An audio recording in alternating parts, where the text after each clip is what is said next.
And I really, sometimes I think, maybe I'm not supposed to be here. But I got in a rollover accident in Winslow.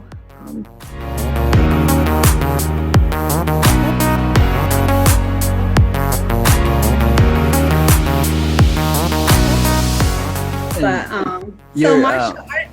Oh. What was martial arts? The thing that right? So you have this part of you that's, my mom doesn't love me.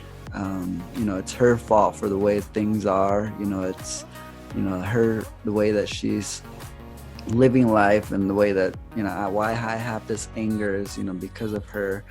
Kind of feeling I don't feel loved. You have that part of you, and then you also have this other context that begins to show up, which is, what, maybe I need to start looking into myself, or it's the other part of the messaging. And did that come from martial arts? Did that come from your practice and your culture? Did that come from, where did that begin to, when did you begin to start hearing that other side of the coin? I think martial arts helped me kind of take out my anger, so that I wasn't taking it out on people, just on physical stuff, like houses or my mom's walls, party. But and it really, I think it really showed me how to so there's 5 tenets of Taekwondo. Okay, courtesy, integrity, perseverance, self-control, and an indomitable spirit. Courtesy, be nice. You just be nice to everyone. Integrity, be proud of who you are and what you have. Perseverance, don't give up. Always push yourself. Self-control, controlling yourself, and indomitable spirit, just always having that. So, I think, martial arts is a big part of why I was able to just keep living, I guess. Like I said, I was probably depressed at one point in my life, and where I didn't want to be here. I really didn't want to be here anymore, because all I did was hurt. It seemed like I was crying every night. I was worried every day, and it's like, is this really how I'm supposed to live my life? And but with Taekwondo, physically you learn to push yourself. I can't do that, and then you practice, and then you get it. And so I think physically learning those things, I was able to change it to mentally pushing myself like that, to mentally, helping myself be better. And my dad always says, and I do this with my kids too, every year, every class I have, I always say, your mind controls your body. Your mind is the most powerful thing that you have. And if you tell your mind, if you make your mind strong, you can do anything. And so that's something my dad always shares with everybody. And I share that now, your mind controls your body. And so I had to learn to, control my mind, make my mind stronger, that you are worth something. You are worth, being here. You are doing good things. I mean, you may not know why, but, eventually you will. So I feel, martial arts was a big part of why, I'm where I'm at. It just helped me push myself, especially when it gets hard, those times when you really, really want to give up, what's going to happen if you give up? Nothing. You're going to gain nothing. And all that hard work was for nothing, because you just gave up. Mm-hmm. So I think, martial arts is one of the biggest pieces of who I am, because I've been in it like that since maybe 8 years old.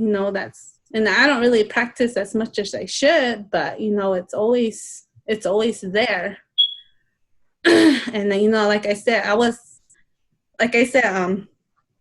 just took my, it just took my anger, because, that's probably the only time I would, I guess, physically hit somebody, was because I would spar.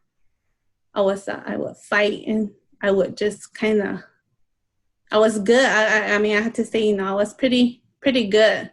And I, but it was just that, just because I had all this anger in me, that I just would just hurt people. And sometimes, I mean, not like intentionally, but, like I would just like, I have all this pent up anger, and, I would just kick and, hurt, knock people out of breath. And, part of it was technique, but part of it was, part of that anger that I still had inside. But it was a very physical sport that I knew helped me a lot. I did go to the Indigenous Games in 2006. Or I was actually, when I was 16, I was the Arizona State Junior Girls Black Belt champion. And when I was 16, and I remember I had to fight an 18-year-old girl, and I was kind of intimidated, but, I just, like that, you just push yourself, and, don't let everything you learned go to waste. And then I went to the Indigenous Games in Denver. There I got third place with my forms, and first place for my sparring, my fighting. I remember I fought five matches. I was so tired, but it was just that determination. Push yourself, your mind controls your body. You're not tired. Keep going. And so even now, I do those things sometimes, not a lot. I'm really out of shape, but but just in stuff, everything else, like when things get hard, like, okay, you can do it. You just have to push yourself. So I know martial arts really did help me in a way to build my confidence and my self-esteem, and push myself when, no one else is willing to push me. And you acknowledged that part of yourself that said, I mean, there was a point in my life where I didn't want to be here. Mm-hmm. And at that point in your life, when you're telling yourself that you would rather be gone than not be here, because, all of the pain or the hurt that you're experiencing, you're telling yourself, right, that you're not good enough, mm-hmm. that you're not worth it, that there is no hope, that, I'm, not this person. There's all these voices that you're speaking into your body, right? And you're feeling and walking around with that. And you said that Taekwondo, I say now, not karate, Taekwondo, offered that other voice that helped you give a new meaning to what you've been telling yourself, this whole entire time. You say you were involved with it since the age of 6 or 8. And so you were getting the message, right? I mean, it was pretty much talked about every time you had a Taekwondo lesson. Mm-hmm. But you didn't begin to hear it really until when in your life? Well, probably in the beginning, it was more or less just learning, I guess, the technique, mm-hmm. necessarily the message behind it. Not until my dad really started getting into it, and he's really started studying it, and then he started realizing these different things. So it was probably around high school is when when he was, I guess, maybe figured it out, but he was giving that message to us during practice. And it wasn't like he was sitting down like, okay, guys, I'm gonna talk to you. We would be like kicking, and he would be giving us these lessons. And, I guess at the time you don't really see it as, you could use this anywhere. You're kind of just like, okay, well, I just need to push myself so that way I can get these kicks in, or I can get these punches in. Then maybe probably around, because it kind of just finally like clicked, like, hey, you know what, I think it was martial arts that really helped me too. Because like that, like I think I just kind of went with the motions, But I think realizing that it was part of that was just kind of maybe within these last 5 years that I realized that it was martial arts was a big part of it. But I really stand by martial arts. I know some people don't like it, you know, as far just like that, like you're just gonna learn how to fight. And you know, me being in martial arts, you know, I've never gotten in a fight like just fighting somebody. You know, I've always just sparred and during competition, but you know, I've never fought anybody because I knew that I could really hurt somebody, and I knew that, and it was just part of that self-control, controlling yourself. Like I don't need to do that. There's no point in doing that. And so like I always think those 5 tenets are what kind of help mold who I am and my beliefs and how I think and take things with every situation. But I don't like that. Like I don't practice this as much now, but I think if people realize or see that different aspect of it, of martial arts, I think more people would be more willing to come around to it. Because like that, like when I hear or when I bring it up, a lot of people always say, oh, you're just going to learn how to fight. Or I don't want my kid to do that because they're just going to fight somebody. But that's not what it is, you know. It looks like it at first, but it's kind of like the underlying message that you get from it. Yeah, that's really cool.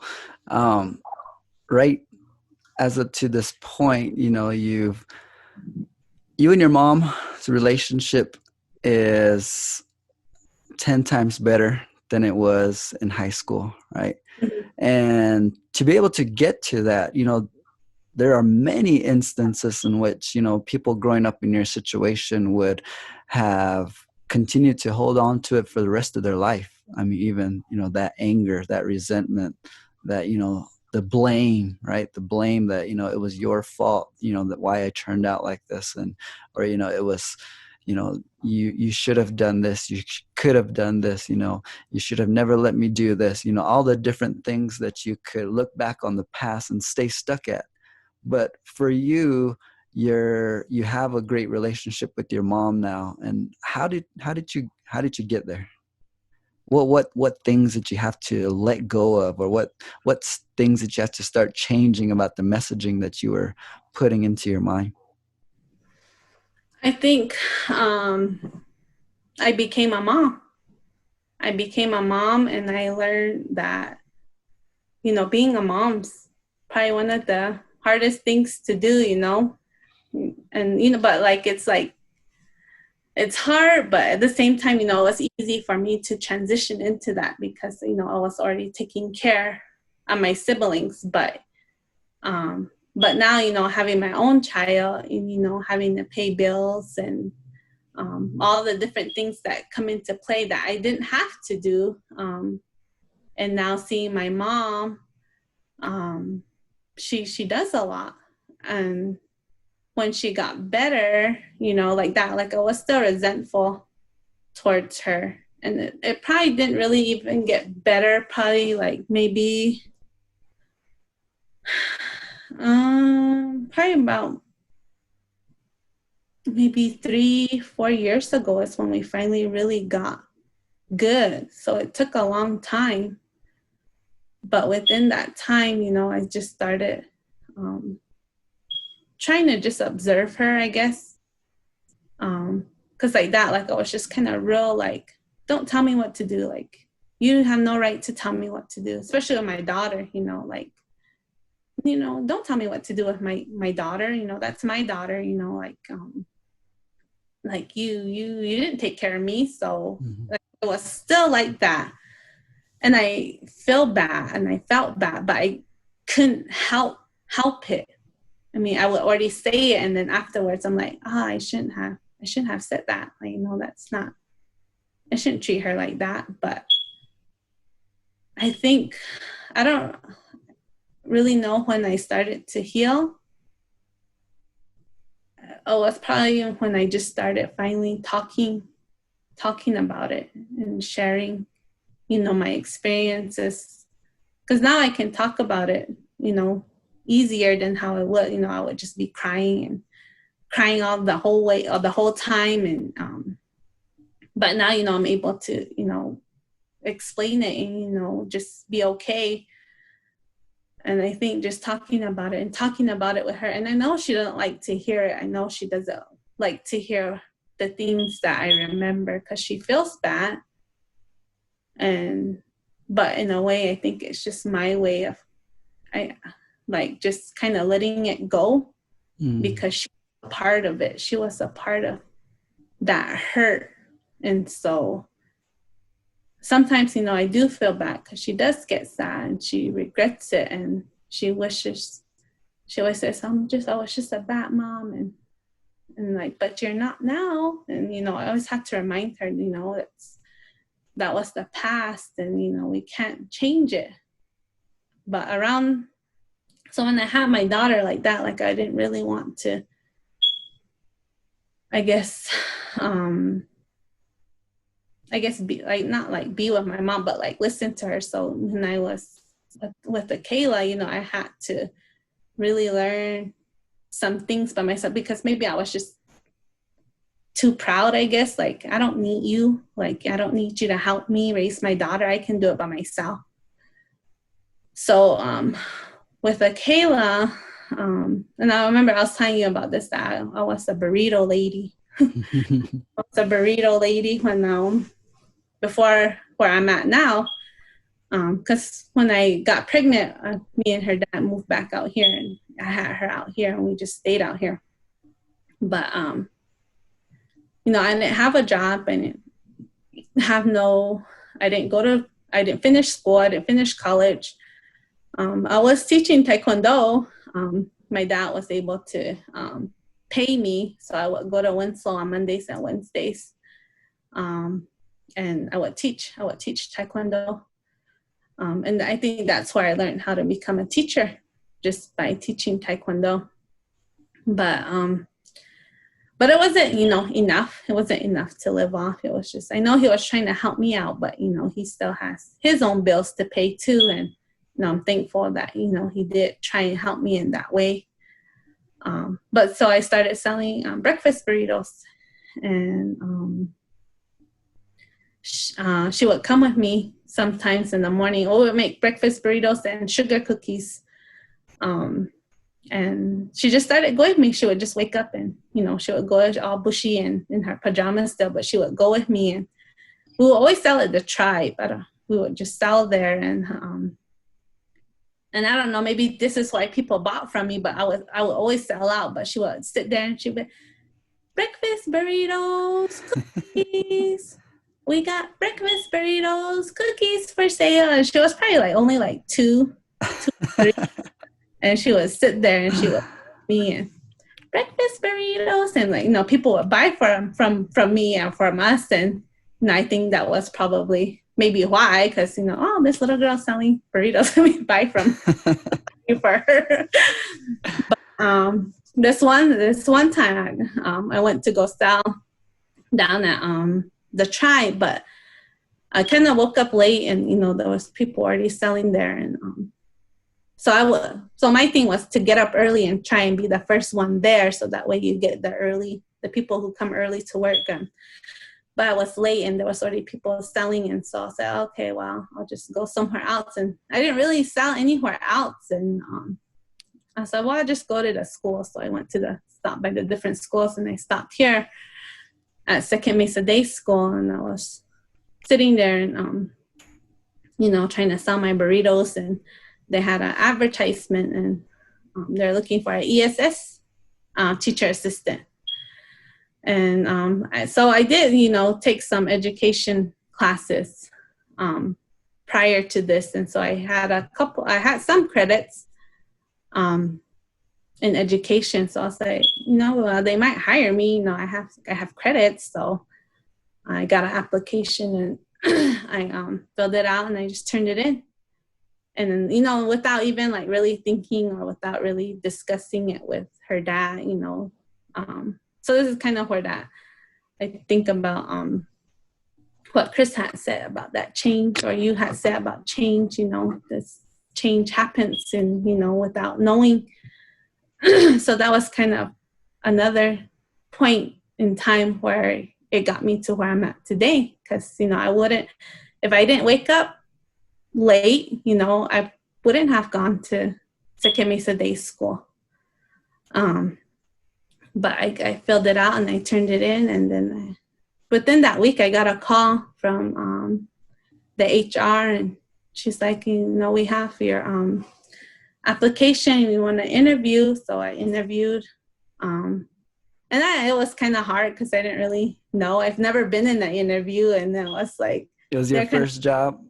First application for a job? Yeah, that was my first interview and my first application for a job. And they asked me, what an IEP is and what it stands for. And I'm just like, I don't know. And like, I felt like after that, I was like, oh my God, like, I don't even know anything here. I thought, like I took a couple of classes. I should at least know something, but I didn't. And but she called me back and she's like, well, we have just a general education teacher assistant position open. You want to take that? And so like that, like just right then, like, no, I didn't discuss it with anybody. I just said, yeah, I'll do it. And so that's when I started working at Second Mesa Day School. And Kayla I think she was 3 around that time. And so my mom was working at the tribe then, and my mom would drop her in. And so my mom, and if you don't know, but me and my mom were pregnant at the same time. So my little brother Mason, he's the same age as my daughter. So he's just a couple months older. He was born in May and she was born in July. So they grew up together. So she would take him to daycare at, in K-Town. So I enrolled Kayla there, and so she would take both of them over there. But so I started off, and for me, it was kind of easy because, like I said, I was teaching Taekwondo already. So I kind of knew how to, teach, and, I wasn't shy. I was pretty loud. And around that time we would do, we would have to do the bulletin boards. Like that was like our main job. You have to do the bulletin board.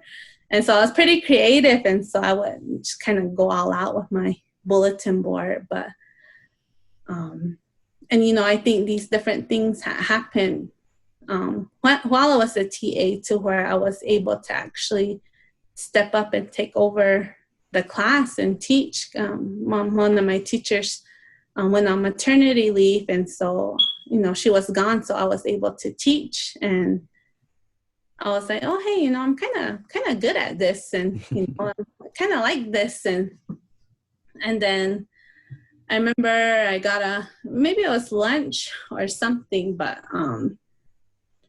I got a call from Madonna. She called me at the school, and she was like, I'm in charge of this program, this teacher program we're trying to get. And I guess they had already been advertising for it, and I didn't know nothing about it. And she's like, we're trying to get it started. We need more applicants. We need more people. Would you be willing to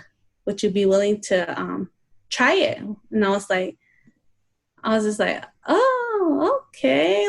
I just wasn't sure. Cause like that was like a big thing. Like, you're going to be going back to school. You're going to be going to taking classes. And I wasn't really sure if I was ready, but like that was another thing that happened to change my path. I just said, okay, and I'll turn it in. And she's like, yeah, just turn it in, and then we'll see if you qualify. So I wasn't even really sure. So I was like, just turn it in. And so I turned it in, and she said that I qualified. And so I was now part of this cohort, this teacher cohort. And I was just like, okay, like, so now I have to readjust, and like that, like I didn't talk to my daughter's dad about it. And, I just kind of just did it. And so then we had to adjust to that, me going to night school, because we had to go to school at night and weekends. So you got in. So I got in, yeah. not knowing what was going to happen. I remember sitting there and I didn't know anybody. I didn't know anybody. But now like these people are like some of like my closest friends, Kiara and Rach, um, Larissa, Lindrick, like that. Like I didn't know anybody, and like now like we're like the best of friends, and so they really helped ground me. So And it was some indigenous teachers program. yeah, it was the Hopi teachers program through NAU. Mm. So that was it took me about 2 years to do that. So I graduated in 2014. As a certified teacher? With a Bachelor of Science in Elementary Education. Mm. When you become a teacher, you have to take these 2 tests. And once you take those tests, then that's when you become certified. Mm. I remember taking those tests and I was just like, I took the, what is it called now? I can't remember. It's like content. It's like the content. So it just kind of gives you questions, like how you would teach different like scenarios, I guess. And the first time I took it, I failed it by 1 point. I was like, oh my God, so I had to try again. So I took it again, and remember because they give you your results right then and there. So I got my paper and I went outside and I was like standing on those steps out by NAU, and I opened it and I passed. And it was just like so exciting, but that was hard. I think it was hard on my relationship at that time with my daughter's dad, and because I was going to school, I was focused on that, and I was working full-time and being a mom, and in the end we weren't able to make it last. So and then we split, but and so that's when maybe that's when it happened, now that I think about it, because I started depending on my mom a lot, like because I was going to school and I needed help picking her up, or I needed her to be dropped off. And so my mom really stepped up and helped me in that way. Or like I'd be studying and she would, take her and, watch her and take care of her for me. And, that's something that I guess I didn't really want her to do because, growing up, I was told that when you have kids, they're your kids, you don't have anybody out to watch them for you. And so maybe that was part of it too, why I didn't want my mom's help, because that's what I was supposed to do, that's what I was told to do, that that's my kid, I take care of her. But around that time, it was getting overwhelming, and my mom, no questions, she just stepped up and helped me take care of her. And so and then she had Mason, and so I think Mason's her best friend. We'll always tease her, like, you're supposed to call him Meme, call him Meme. She's like, hey, I'm not going to call him that. I was like, yes, he's your Meme, call him that. I'm not going to call him that. Which would mean her uncle by a couple months. Yeah.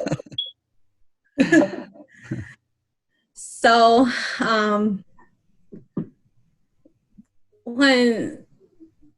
I did get in a car accident one time. And I really, sometimes I think, maybe I'm not supposed to be here.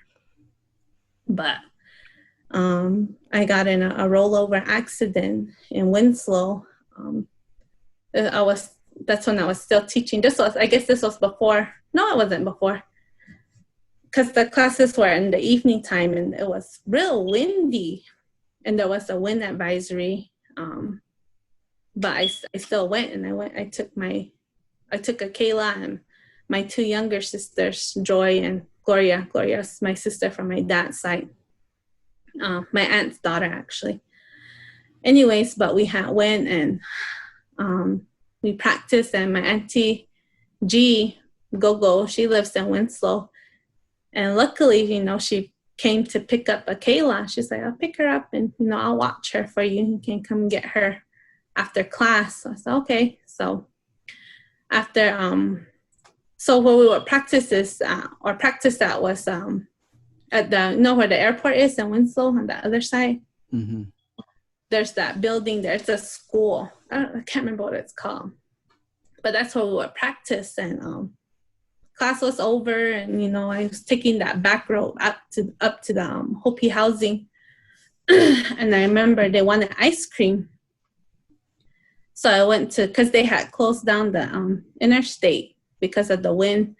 And so I remember I turned to look to kind of see like if it was open, so that way I could just get on there and go to McDonald's to get them ice cream. But so I turned and looked, and there was cars driving by, so I was like, oh, okay, it must be open. And then when I curved like this, and I was already like right there, and I think I just overturned, and then my Jeep rolled over.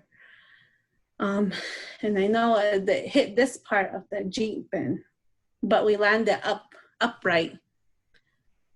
And like the first thing that came to my head was like, oh my God, like how am I gonna, like I was already trying to think of a lie, like why there's a dent in my car, not even like the full extent of how bad the damage was. I was like, oh my God, like what am I gonna tell my mom? Like what am I gonna tell?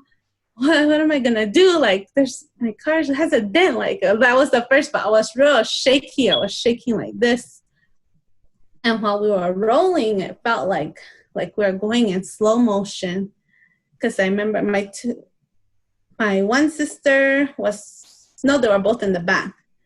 But I remember Joy, because she was small, but she kind of flew up, like she was gonna fly through the middle right here. And I remember just sticking my arms out and just grabbing her and pulling her. And then I think we fell back into the seat, and then we kept rolling. And I think that's why we didn't fly out, because I used that force to pull us back down, and we all stayed in the car. But they were crying, and I was like, and the doors were all locked, but we were all okay. We didn't have no major injuries, no nothing. And when I went to the hospital, the doctors were really surprised that I survived, because they said usually when the car lands on this part, that it usually smashes in and, your head gets crushed. But I was okay. And always think about that. And I'm like, oh, like, what if what if I die? Like maybe I'm not supposed to die yet, and someone saved me. And I kind of think that, my grandma was there, and, I think she saved us. My grandma Gloria, my dad's mom. But so that had happened. That's just another trauma. I just have a bunch of traumatic experiences.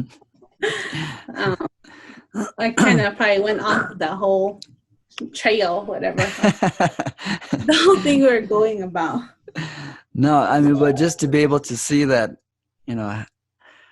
I'm along this journey in my life, going through the experiences that I've gone through, and, you've, got out of high school, you had your first daughter. You and your mom's relationship is getting better because you have to depend on her more, and it just opens up communication between you two. Mm-hmm. And you're able to talk about things, and just on this process of healing, and you get a chance sign from the universe, or from creator, or from whatever you want to call it, that leads you to Second Mesa Day School. You pick up an application, you realize that you kind of enjoy teaching. Someone reaches out to you to ask if you want to join a teacher program. You just say yes, and leads you down this road of becoming a teacher and graduating with your bachelor's in elementary education.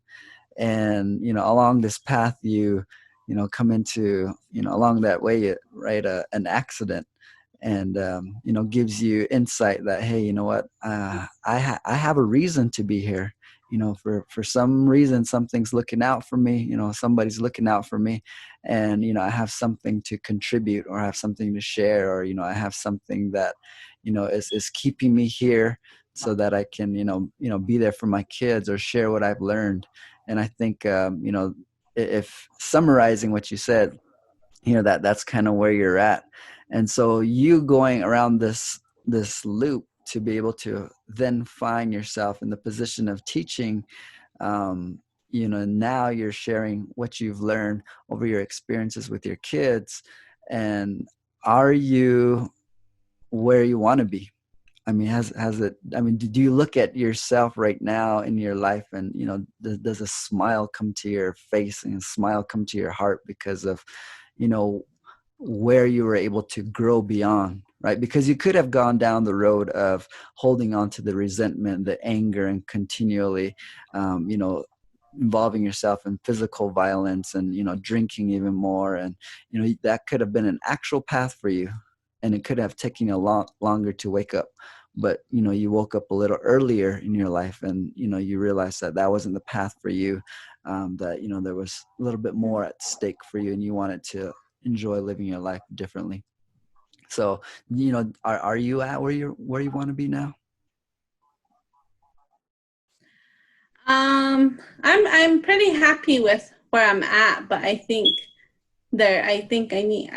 feel like there's more that I want to do as far as helping our children. And so I think once I got into the teacher program, I made a lot of realizations of how much impact I can have on our children. Not just mine, but our children here. And it made me realize, even that one teacher, that I told everything to, she's my best friend, and I still talk to her. We email, and I go visit her. And I want to do for somebody what she did for me. And I think that's why me being a teacher that's kind of my purpose, the academic part, but I might help somebody in some way, even if it's just one person, that's more than enough. I think I've always taught the little ones, this was my first year with the older kids in 5th grade. And I love this grade. I love, this age, because they're kind of feisty, and they kind of think they're too cool for things. And, and, I try and teach them that, it's okay to be goofy. Look at me, people, it's okay to make people laugh. Don't worry about other people. And so I try to not share everything, but just let them know, that, I grew up in a very not good situation, but, I'm here now, and you guys can too.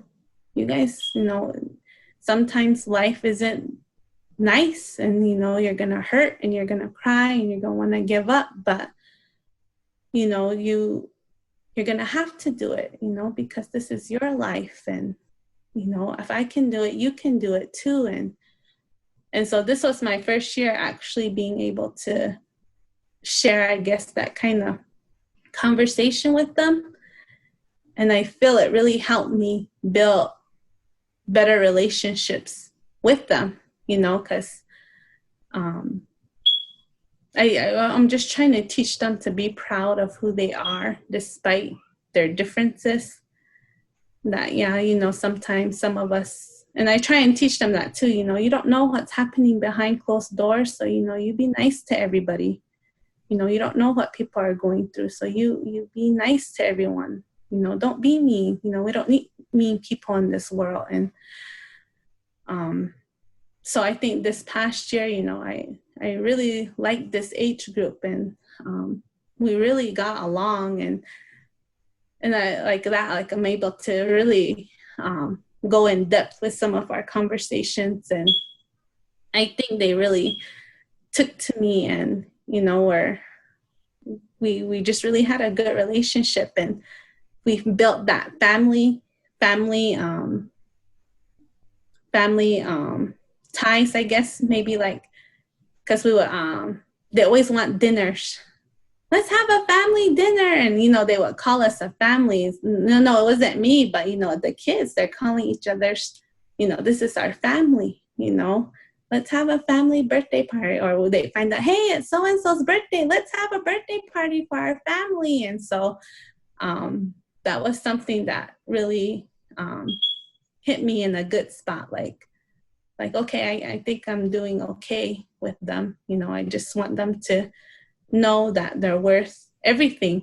But, you know, sometimes it's not easy. But, you know, once you get to wherever you're at, you know, then none of this bad stuff's gonna matter. And so with my mom, you know, I know she feels bad. I know she hurts and she gets down on herself. But I tell her that, you know, I don't regret anything. I don't regret any of what I went through, because if it was different, I might not be who I am right now. You know, I might be somebody else. You never know. And so I tell her, yeah, I know, you know, it's hard for you, but I'm happy with where I'm at right now. And you know, my sister's in a good spot. You know, she's a doctor. You know, my brother, he's going to school. He's a MMA champion, whatever. I don't know exactly his title. And, you know, my sister's graduating pretty soon. And, you know, my little brother, he's doing good. And, you know, like, we're okay now, you know, and that's what matters, that we're okay and we're happy now. And I don't regret anything. I don't wish that I had a different life, because I wouldn't be where I'm at right now. And, you know, I have a son now, he's 3 years old, and I'm very thankful to his dad. You know, his dad, I think, is he's more traditional. And so growing up, I didn't get that part. And so it's now I'm catching up. I'm trying to catch up on that part, the cultural part, language part, because, you know, I was kind of focused on, I guess, just surviving. You know, I wasn't really focused on that part, but, you know, I'm really trying to catch up. But and sometimes I feel embarrassed, like, when people, you know, can speak their language, and, you know, I don't know, but and I don't want to, like, sometimes they're like, how come you don't know? Like you should know this. You should know how to speak. And I'm like, I know I should, but I don't, because, like, I was busy worried about my mom or something. Like, so, like, now, like, I feel like I'm really trying to catch up to where I should be, you know, where some of my friends my same age, you know, they know a lot. And but, you know, I'm thankful that they're always willing to help me and teach me. And I'm really happy with the people I'm surrounded with right now in my life, not just my family, but my friends, you know. Slowly, you know, letting them, well, now they're going to know, but, you know, letting them, like Kiara, like I had just told her about some of this stuff when we went on a training, and she's like, I didn't know that about you. And it's like, yeah, that's me. It's a big part of me, and it's a big part of who I am now, because without that, you know, I don't know who I'd be. But like that, like, I'm all into the conspiracy stuff too. And I was watching a YouTube about the butterfly effect, and everything you do is going to affect you in some way.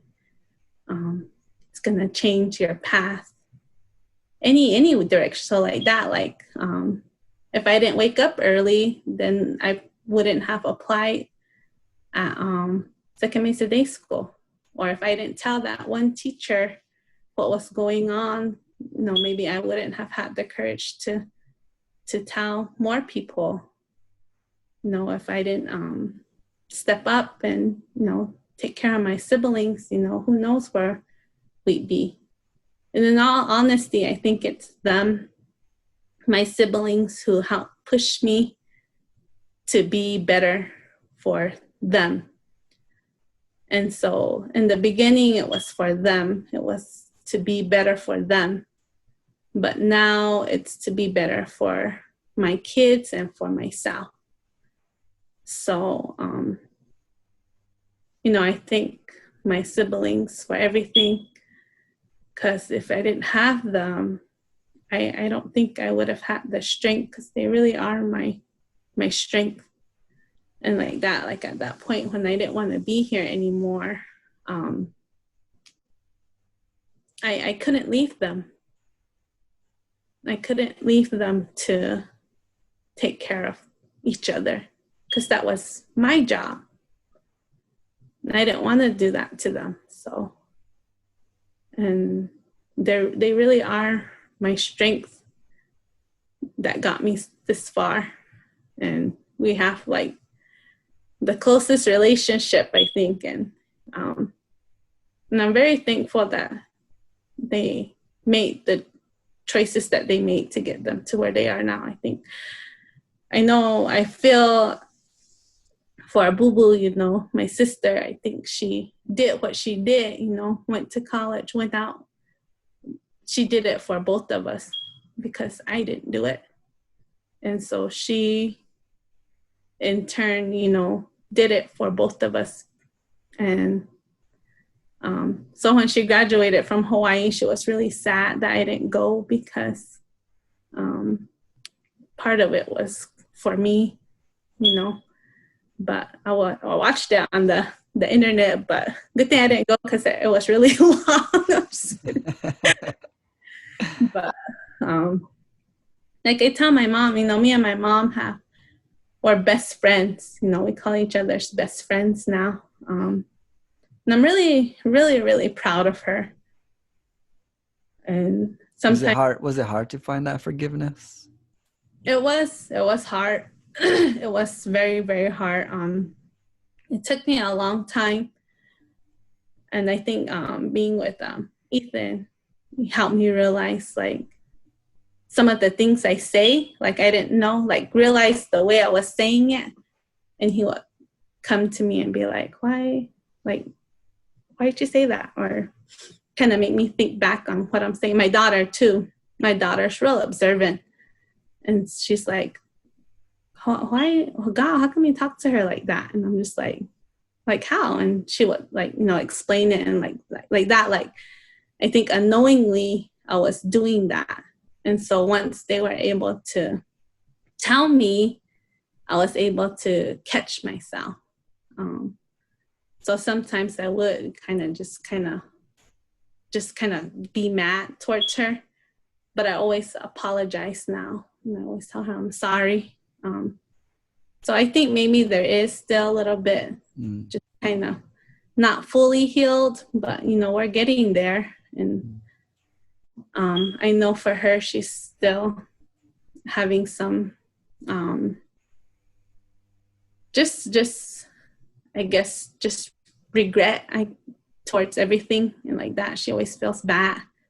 But gosh, she's such a hard worker. Like now, like I just aspire to be like her. And, you know, like when I'm baking or something and I'm tired, when I start feeling tired, I think about her, and I picture her, you know, up in the middle of the night still doing whatever she's doing. And I'm like, gosh, she's so strong, you know, I can do it too. And so, and she's just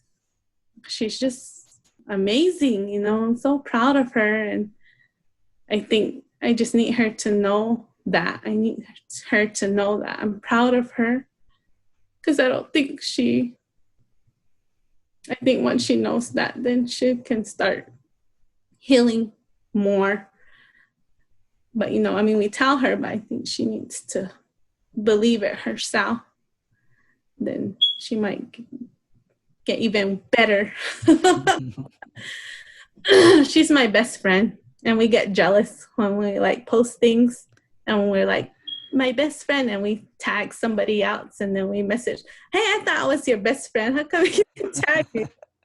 I mean, you don't count for this. I'm just kidding, but I just really thankful to her now, and I think she is really trying to, I think, make up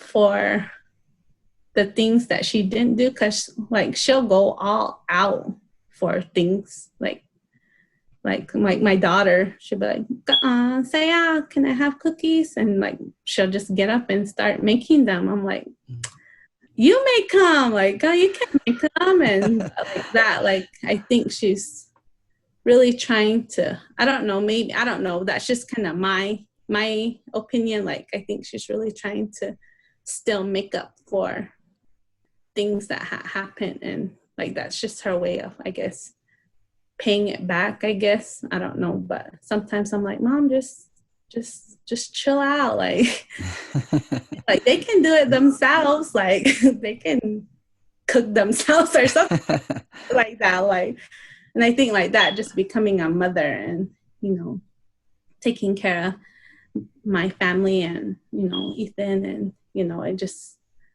it's a lot of work, and, and like she's like going like times a million. I'm like, God, like, just sit down, and like, I don't know, it's just funny, but I'm really proud of her, and I'm really happy with her. That's so good to hear. I can feel definitely the emotion, because hearing of your mom, how you just shared through in your story, but then, to have you talk about her the way that you talked about her just now, really shows the growth in changing the way that you were, once talking to yourself about your perceptions of her, your judgments of her. And, to be able to find that relationship, that love, that's still there, and then to just nourish it and, build it up even more. That's an amazing story. And, I want to thank you, Hollie, for sure, for, being courageous and being brave.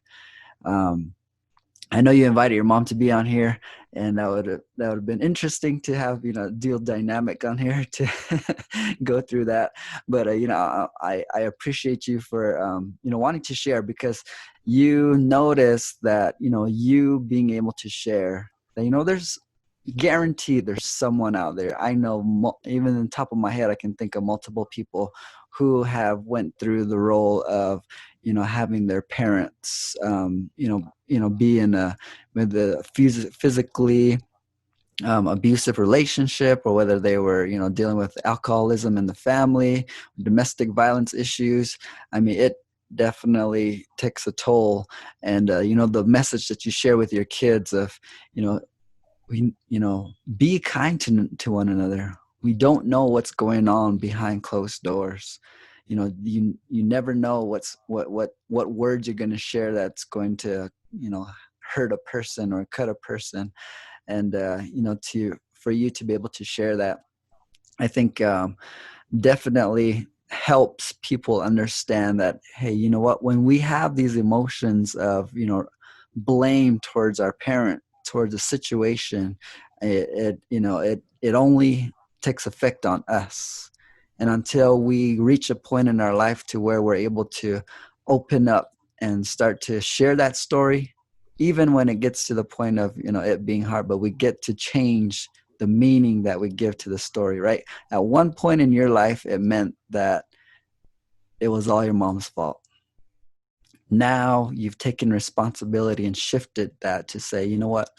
I was responsible for holding on to this anger. I'm responsible for holding on to this regret. I'm responsible for holding on to this thing. And this is how it's affecting me.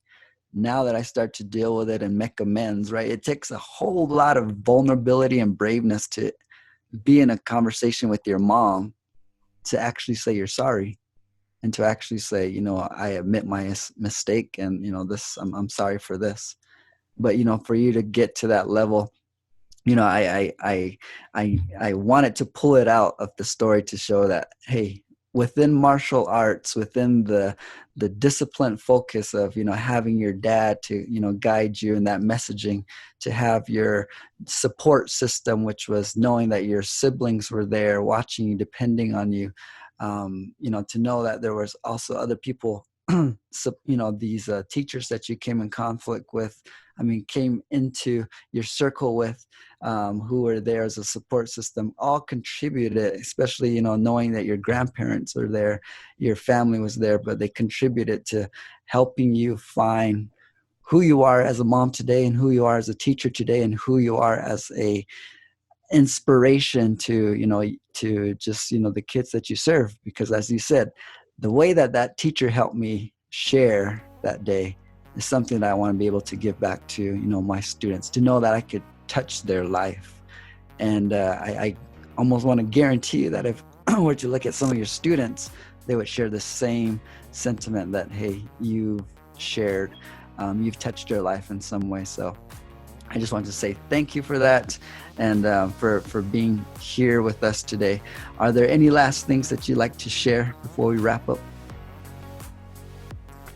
I have a TikTok. Can you put it in here? Don't you like it, Angelica? No, thanks. I'm too old for that silly kid stuff. Too old? Yeah, I got responsibilities now. Responsibilities? That means I'm not allowed to have fun anymore for the rest of my life. Just that, you know, we all hurt and we all, you know, go through things, but it doesn't last forever. You just have to, you know, find the strength within yourself to get you through, and it gets better. And, you know, and I always tell, you know, my daughter that, because, you know, she's already had some hard times, and, you know, I just remind her that, you know, one day you're going to be happy, and, you know, this is just going to be a memory, but you have to be able to get through it first.